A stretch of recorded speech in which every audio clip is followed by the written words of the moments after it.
ఏపీలో అంతకంతకు పెరిగిపోతున్న డ్రగ్స్ ను అరికట్టేందుకు ప్రభుత్వం ఈగల్ పేరుతో యాంటీ నార్కోటిక్స్ టాస్క్ ఫోర్స్ ను ఏర్పాటు చేయనుంది. ఇందులో భాగంగా ప్రతి జిల్లాలో narcotic control cell, narcotic police station ను ఏర్పాటు చేస్తారు.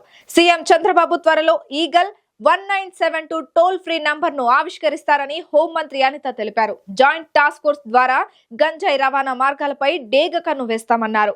గంజాయి సాగు సరఫరాపై ఉక్కుపాదం మోపుతామని ఆమె తెలిపారు. గంజాయి డ్రగ్స్ గమ్యస్థానాలను లేకుండా చేస్తామన్నారు. ప్రజలను చైతన్యపరిచి డ్రగ్స్ వాడకాన్ని నిరోధిస్తామని ఆమె తెలిపారు. మహాసంకల్పం పేరుతో భారీ అవగాహన సదస్సులను నిర్వహించనున్నారు. దీనిపై మరిన్ని వివరాలు మా అమరావతి బ్యూరో చీఫ్ గాలి బంధిస్తారు. గత 10 సంవత్సరాల్లోనే దేశవ్యాప్తంగా గంజాయి ఎక్కడ పట్టుబడినా సరే దాని లింకులు ఆంధ్రప్రదేశ్కు ఉన్నాయి. ఈ నేపథ్యంలోనే ఆంధ్రప్రదేశ్ రాష్ట్రంలోని పూర్తిగా గంజాయి లాంటి మాదక ద్రవ్యాలను అరికట్టేందుకు రాష్ట్ర ప్రభుత్వం ఈగల్ను తీసుకొచ్చింది. ఈ ప్రత్యేక టాస్క్ ఫోర్స్కు సంబంధించి ఇటీవల కేబినెట్ ఆమోద ముద్ర వేసిన వెంటనే ప్రస్తుతం ఈగల్ను సంబంధించిన ఏర్పాటు చేసేందుకు రాష్ట్ర ప్రభుత్వం ఉత్తర్వులు జారీ చేసింది. Elite anti narcotic group of law enforcement ఈగల్ను సంబంధించి కూడా ఉత్తర్వులను రాష్ట్ర ప్రభుత్వం ఇవ్వడం జరిగింది. ప్రధానంగా దీనికోసం 459 మంది అధికారులను అందుకు సంబంధించిన సిబ్బంది నియామకాల కోసం ఉత్తర్వులు జారీ చేసింది. దాంతోపాటు రాష్ట్ర వ్యాప్తంగా 26 జిల్లాల్లోని ఈగలకు సంబంధించిన ప్రత్యేక సెల్ ఏర్పాటు చేయటం, అమరావతిలోని ఇందుకు సంబంధించిన రాష్ట్రానికి సంబంధించిన ఎన్ఫోర్స్మెంట్ డిపార్ట్మెంట్ను కూడా ఏర్పాటు చేసేందుకు కూడా రాష్ట్ర ప్రభుత్వం ఉత్తర్వులు జారీ చేసింది. అయితే ఈగల్ టీంను సంబంధించి పూర్తిగా బాధ్యతలను అప్పగించేందుకు ఐజీ స్థాయి అధికారులను కూడా రాష్ట్ర ప్రభుత్వం నియమించింది. ప్రధానంగా ఒక దమ్మున్న అధికారిగాని చెప్పుకోవచ్చు. గతంలో కూడా పలు జిల్లాల్లో పనిచేసి తనకంటూ మార్క్గా లా అండ్ ఆర్డర్ను ముందుకు తీసుకెళ్లేందుకు సమర్థంగా పనిచేసిన రవికృష్ణకు ఈగల్ టీంకు సంబంధించి బాధ్యతను రాష్ట్ర ప్రభుత్వం అప్పచెప్పింది. ఇటీవల కూటమి ప్రభుత్వం అధికారంలోకి వచ్చిన తర్వాత కేంద్రం నుంచి రాష్ట్రానికి డిప్యుటేషన్ మీద ఆయన తీసుకొచ్చారు. ఇప్పటికే యాంటీ నార్కోటిక్ విభాగానికి సంబంధించి కూడా బాధ్యతలు నిర్వహిస్తున్న రవికృష్ణకు తాజాగా ఈగల్కి సంబంధించి కూడా బాధ్యతలు అప్పచెప్పారు. ఇందుకోసం ఆయన పనిచేయబోతున్నారు. ఆయన కోసం ప్రత్యేకంగా ఇతర శాఖల నుంచి కూడా డిప్యుటేషన్ మీద 459 సిబ్బందిని కూడా నియమిస్తూ రాష్ట్ర ప్రభుత్వం నిర్ణయం తీసుకోవడం జరిగింది. ప్రధానంగా ఈగల్ ఎలా పనిచేసింది అనే దానిపై కూడా ప్రభుత్వం కొన్ని విధి విధానాలు కూడా ఖరారు చేయడం జరిగింది. అందుకు సంబంధించి కూడా ఉత్తర్వులు జారీ చేసింది. ప్రధానంగా ఈగల్ కోసం అమరావతి కేంద్రంగా రాష్ట్ర స్థాయి విభాగమే కాకుండా రాష్ట్ర వ్యాప్తంగా 26 జిల్లాల్లో కూడా ప్రత్యేక సెల్ను కూడా ఏర్పాటు చేయబోతున్నారు. విశాఖ, రాజమండ్రి, విజయవాడ, గుంటూరు, తిరుపతిలో కూడా ఇందుకోసం ఫాస్ట్ ట్రాక్ కోర్టులను కూడా ఏర్పాటు చేయబోతున్నారు. అయితే అమరావతి కేంద్రంగా ఏర్పాటు చేసే రాష్ట్ర స్థాయి కార్యాలయానికి డిఎస్పీ స్థాయి అధికారి హెచ్ఓడిగా ఉంటారు.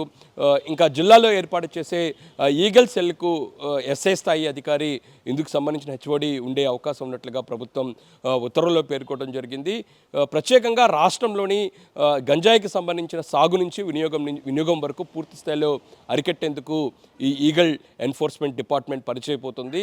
ఇందుకోసం ప్రత్యేక ఎన్ఫోర్స్మెంట్ కేంద్రాలను కూడా ఏర్పాటు చేస్తున్నారు. విశాఖ, పాడేరు, అమరావతి ఈ 3 నగరాల్లోని ఈ 3 కేంద్రాల్లో కూడా ఎన్ఫోర్స్మెంట్ డిపార్ట్మెంట్ పనిచేస్తుంది.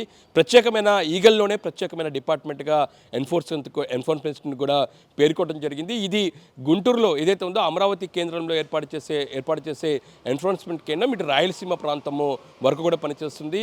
మరోపక్క ఇటు ఉత్తరాంధ్రలోని దాంతోపాటు ఏజెన్సీ ప్రాంతంలో కూడా ప్రత్యేకంగా ఈ గంజాయికి సంబంధించి పెద్ద ఎత్తున సాగు జరుగుతుంది అనేది మాత్రం ప్రధానంగా ఆరోపణలు వస్తున్నాయి.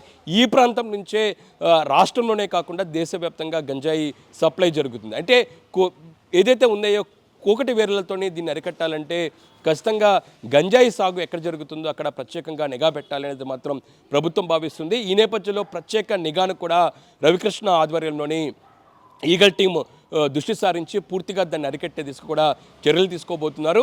ఇక గంజాయికి సంబంధించి సాగు నుంచి వినియోగం వరకు అరికట్టడమే కాకుండా గంజాయికి అలవాటు పడిన వారిపై కూడా ప్రత్యేకంగా శ్రద్ధ చూపించబోతుంది ఈ ఈగల్ టీం. ఇందుకోసం మహాసంకల్పం పేరుతో కూడా సభలు నిర్వహించున్నారు. వాళ్ళకి ప్రత్యేకంగా ఇందుకు సంబంధించి పూర్తి స్థాయిలోని వాళ్ళకి మోటివేషన్ లాంటి కార్యక్రమాలు చేపట్టడంతో పాటు ఇంకా గంజాయికి అలవాటు పడితే ఏ విధంగా ఇబ్బంది పడతారు అనే దానిపై కూడా పూర్తిగా ఫోకస్ను ఈగల్ టీం పెట్టబోతుంది. ఎందుకంటే ఆంధ్రప్రదేశ్ రాష్ట్రంలోని ప్రజల ఆరోగ్యంతో పాటు యువత భవిష్యత్తును పూర్తిగా ఈ సంబంధించిన గంజాయి పక్కదారి పట్టిస్తున్న పరిస్థితి కనపడుతుంది, నాశనం చేస్తున్న పరిస్థితి ఉన్న నేపథ్యంలోనే ఈగల్ టీం ఇందుకోసం ప్రత్యేకంగా పనిచేస్తున్న పరిస్థితి ఉండే అవకాశాలు కనపడుతున్నాయి. ఇందుకోసం సమర్థవంతమైన అధికారిగా పేర్కొన్న రవికృష్ణకు పూర్తి స్థాయి బాధ్యతలు అప్పచెప్పారు. ఈయన గతంలో కూడా వివిధ జిల్లాల్లో కూడా కలెక్టర్గా పనిచేశారు. ప్రధానంగా టీటీడీకి సంబంధించి ఇన్వెస్టిగేటివ్ ఆఫీసర్ ఏదైతే ఉందో అక్కడ ప్రత్యేకంగా ఈ టీటీడీ లాంటి ప్రాంతాల్లో కూడా పూర్తి స్థాయిలోని ఈ శాంతి భద్రతలతో పాటు ఇతర ప్రాంతాల నుంచి మద్యంతో పాటు ఇతరవి కూడా పైకి రాకుండా, కొండపైకి రాకుండా పూర్తి స్థాయిలో గతంలో చర్యలు చేపట్టి ఒక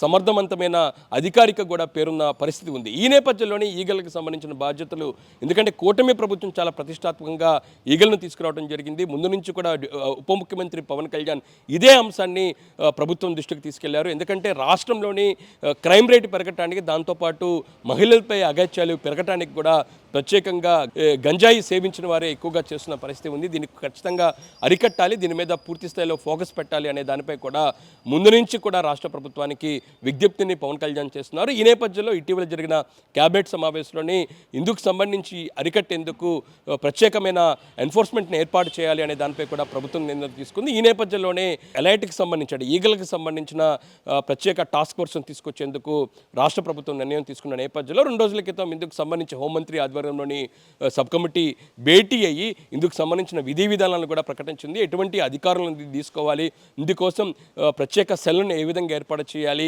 ఎందుకంటే సెల్ ఏర్పాటు చేసి చర్యలే కాకుండా చట్టపరంగా వీళ్ళపై చర్యలు తీసుకునేందుకు ఫాస్ట్ ట్రాక్ కోర్టులు ఏ విధంగా ఏర్పాటు చేయాలి అనే దానిపై కూడా పూర్తి స్థాయిలోని ఇటీవల క్యాబినెట్ సబ్ కమిటీ నిర్ణయం మేరకు రాష్ట్ర వ్యాప్తంగా 26 జిల్లాల్లోని ప్రత్యేక సెల్లుతో పాటు అమరావతిగా రాష్ట్ర స్థాయి ఈగల్ ఎన్ఫోర్స్మెంట్ డిపార్ట్మెంట్ను ఏర్పాటు చేసేందుకు ప్రభుత్వం నిర్ణయం తీసుకోవడం జరిగింది. అంతేకాకుండా ఏమైనా ఫిర్యాదులు స్వీకరించేందుకు 1972 టోల్ ఫ్రీ నెంబర్ను కూడా ఏర్పాటు చేస్తూ ప్రభుత్వం నిర్ణయం తీసుకోవడం జరిగింది. ఓవరాల్గా చూసినట్టయితే రాష్ట్రంలో గంజాయి అరికట్టేందుకు రాష్ట్ర ప్రభుత్వం పూర్తి స్థాయిలోని ఒక ప్రత్యేక అధికారిని, ఐజీ స్థాయి అధికారి అయిన రవికృష్ణను ఏర్పాటు చేస్తూ రాష్ట్ర వ్యాప్తంగా సిబ్బందిని 459 సిబ్బందిని ఏర్పాటు చేస్తూ నిర్ణయం తీసుకున్న పరిస్థితి కనబడుతుంది.